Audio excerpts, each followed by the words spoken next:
నివాళులు అర్పిస్తున్నాం. చెప్పండి సార్. అన్న నా పేరు నాగరమేణ తిరుపతి యాదవ్, దుగ్గొండ మండల యూత్ అధ్యక్షుడిని. అన్న గురించి ఒక 4 మాటలు చెప్పాలంటే, అన్న నువ్వు ఒక సామాన్య రైతు కుటుంబంలో జన్మించావు, తెలంగాణ ఉద్యమంలో ఉరిమినావు, కరోనా కాలంలో కన్నబిడ్డలో నర్సంపేటను కాపాడినావు, నర్సంపేటను నాగరికత వైపు నడిపినావు. అందుకే నీ శిష్యులుగా, నీ అభిమానులుగా, నీ అనుచరులుగా చెప్పుకోవడానికి మేము గర్వపడతామన్నా. జై తెలంగాణ, జై పెద్ది సుదర్శన్ రెడ్డి అన్న, జై అమర్ పెద్ది సుదర్శన్ రెడ్డి. నల్లవెల్లి మండలం లెంకాలపల్లి గ్రామం, నల్లవెల్లి మండలం లెంకాలపల్లి జ్ఞానమైన సాంబయ్య. పెద్ది సుదర్శన్ రెడ్డి మాకు ఎలాంటి అయినా ప్రతి ఒక్క సాయం చేసిండు. ఇల్లు కావాలన్నా ఏదన్నా కొద్దిగా అప్పుడు అధికారం లేకున్నా ముందంజలో ఉండి, అందులో మేమున్నాం రైతులం. రైతు పరిశ్రమను బట్టి పైప్ లైన్స్, రైతు పరిశ్రమను బట్టి పైప్ లైన్ కానీ ఏది కానీ బోరు మోటార్ కానీ ఏదైనా ప్రతిదానికి రైతుకు ఎలాంటి సాయం చేయాలన్న కోరికతోని ఒక రైతు బిడ్డ లెక్క ఉన్నాడు. రైతు కుటుంబం లెక్క పుట్టినట్టు రైతు లాంటి సేవ చేసిండు. మంచితనం, మంచి రైతు బాంధవుడు ఒక పెద్ది సుదర్శన్ రెడ్డి. ఎలాంటి లోటుపాట్లు ఎక్కడ లేవు. చెప్పండి. మాది లింగపల్లి సార్. మాకు బాగా వరుస అవుతాడు.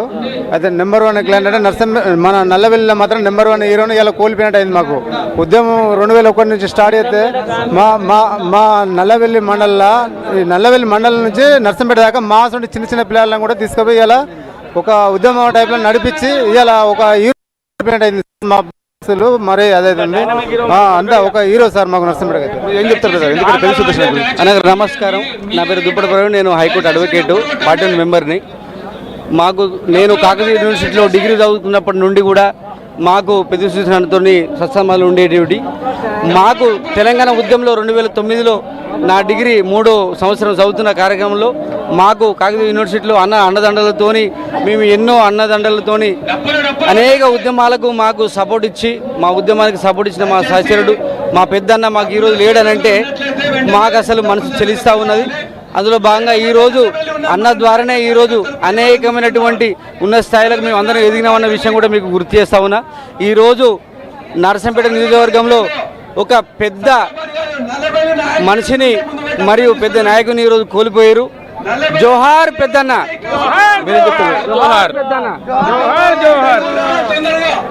వాస్తవానికి పెద్దన్న అంటే ఒక పెద్దన్న లెక్క నర్సంపేట నియోజకవర్గంలో ఉండే. కాబట్టి ఇంకో విషయం ఏంటంటే, ఇప్పుడు అసలు నర్సంపేటకు ఒక మెడికల్ కాలేజ్ వచ్చిందంటే ఒక పెద్దన్నతోటి, పెద్దన్నకు సన్నిహితమైనటువంటి కేసీఆర్ గారు చేపట్టి ఈరోజు పెద్దన్న ప్రదాపదాతగా ఒక నర్సంపేట నియోజకవర్గానికి నీళ్లు నియామకాలు అన్నీ ఇంకా అభివృద్ధి దాతగా పెద్దన్న ఈరోజు ఎదిగిండు. కానీ ఈరోజు పెద్దన్న లోటు యావత్ నర్సంపేట మొత్తం నియోజకవర్గం మొత్తం బాధపడే అక్షరంలో ఉన్నది, సముద్ర శోకాలలో మునిగి ఉన్నది. దయచేసి జోహార్ పెద్దన్న. ఏం చెప్తారు సార్, నర్సంపేటకు ఈరోజు దేవాదుల వాటర్ వస్తున్నాయంటే కేవలం మా నర్సంపేట నియోజకవర్గానికి మా మాజీ ఎమ్మెల్యే పెద్ది సుదర్శన్ రెడ్డి కారణం సార్. జై పెద్ది. ఒక పెద్ది సుదర్శన్ రెడ్డి గారు నల్లవెల్లి మండలం నుంచి వెళ్ళి ఒక రాజకీయ ప్రస్తావన మొదలుపెట్టడానికి కారణం పేదల ప్రజలు, కమ్యూనిస్టు పార్టీలు విధానం నచ్చక ఇది బాగలేదు, తన్నుకున్నారు, గుద్దుకుంటారు, చచ్చిపోతారు. ఇది నేను వీళ్ళను ఇవన్నీ హత్యలు రాజకీయాలు నేను ఆపాలని రాజకీయాలకు వచ్చి ఒక ఉద్యమం లేపిండు. కార్మికునిగా ఆయన ఒక యూత్ సైనికుని లెక్క ఒక యూత్ను ఏర్పాటు చేసిండు. యువజ్యోతి యూత్ క్లబ్లు ఒక అధ్యక్షునిగా ఆయన ప్రస్తావన స్థాపించి ఈరోజు ఇప్పటి వరకు ఆయన అంచెలుగా ఎదిగిండు. కాంగ్రెస్ నుండి ఆయన ఒక బ్లాక్ అధ్యక్షునిగా ఆ రోజుల్లో 20 సంవత్సరాల వయసుల్నే ఆయన టార్గెట్ పెట్టి కమ్యూనిస్టులు ఈ రోజుల్లో కాంగ్రెసు వ్యక్తులంటే కమ్యూనిస్టులు నరికి పారేసేది. అటువంటి దానిలో నేను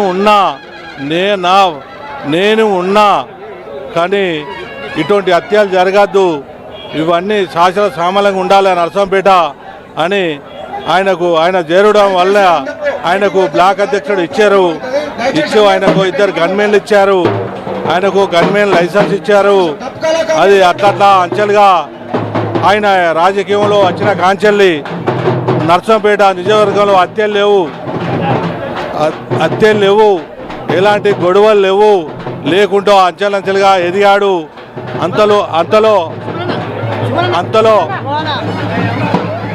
అంతలో ఒక కేసీఆర్ తెలంగాణ ఉద్యమం లేపినాడు 2001లో. అది గమనించిన మహామేధావి సుదర్శన్ రెడ్డి ఇది ఇట్లా కాదు, మన తెలంగాణ ఇప్పటికే 50 సంవత్సరాలు వెనుకో పోయింది, ఈ ఉద్యమం మనం ఆయనతోని చేతులు కలపాలని ఆయనతోని ఒక చేతులు కలిపి జిల్లా అధ్యక్షునిగా ఉండి జిల్లాను ఒక చేతి మీద ఒక నాయకత్వం తీసుకొని ఒక తాటి మీద తీసుకొచ్చి జిల్లాల్లో ఏకదాటిగా 8 మంది ఎమ్మెల్యేలు గెలిపించుకొని మన అసెంబ్లీకి పంపినాడు.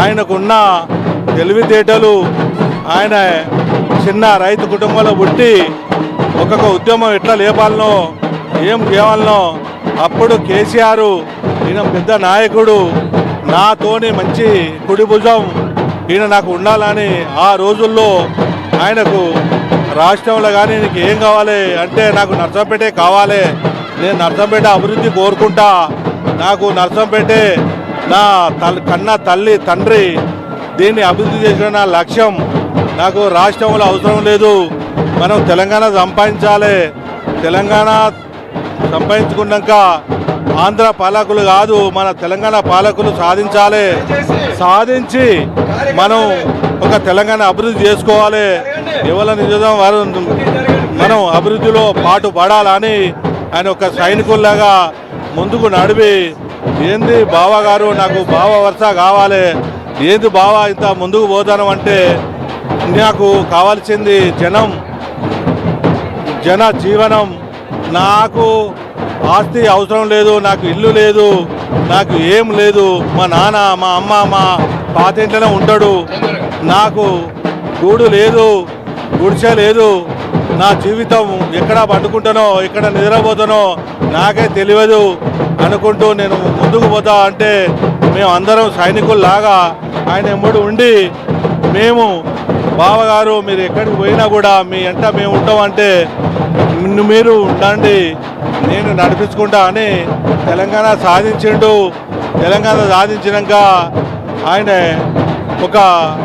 తెలంగాణ సాధించినాక ఆయనను ఒక విధంగా ఒక తెలంగాణ సెంటిమెంట్లో ఓటు చేశాడు. దురదృష్టసారిగా ఓడిపోయాడు. ఆయన వెనకకు పోలేదు. ఆయనకు సివిల్ సప్లై చైర్మన్ ఇచ్చాడు ఉద్యమకారుడు కాబట్టి అందరికి సప్లై చేస్తాడు, అందరికి అన్నం పెడతాడు. ఈ లెక్కన సివిల్ సప్లై ఇవ్వాలని అన్నం పెట్టే బియ్యాన్ని ఆయనకి ఇచ్చినాడు. ఆయన సంస్థ మంచిగా నడిపినాడు. తర్వాత నెక్స్ట్ ఎలక్షన్లో గెలిచినాడు. నర్సంపేట మంచి పూల వనంగా పూలు వెలిగించి చెట్లు పెట్టి డ్రైనేజీలు పెట్టి